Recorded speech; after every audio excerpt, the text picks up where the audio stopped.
morning, everyone. I wanted to share with you some ways that you can tell your orchids are doing well from year to year. It's not always about the blooms, sometimes it's about the growth pattern. So if we take this Phalaenopsis, for example, last year this was the leaf that was grown during the growing season, and you can tell that it is far larger than the two leaves that were produced from the previous year's growth. This leaf is this year's growth, and so my hope would be that this leaf from this year would be as large or even larger than the leaf from the previous year.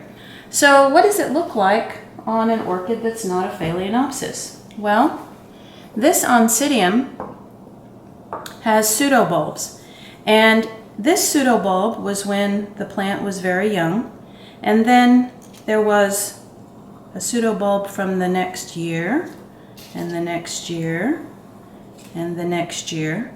And this was the pseudobulb that was produced this year with the bloom spike. So as you can tell, this pseudobulb is the largest of all of the previous year's growth.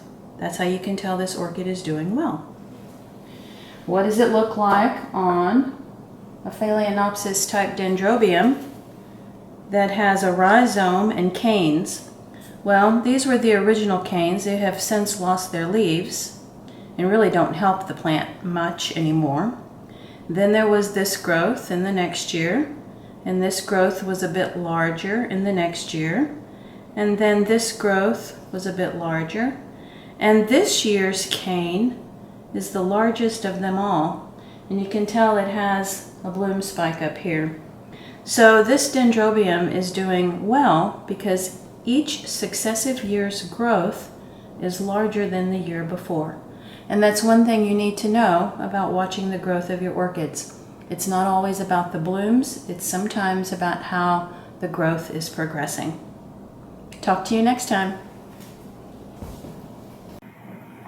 3 orchids from my collection were featured in today's One Thing You Need to Know video. A white Phalaenopsis, no ID, a yellow Dancing Lady Oncidium orchid, no ID, and a Phalaenopsis type Dendrobium, Chamhu Yai. I hope you learned something useful, and thanks for watching.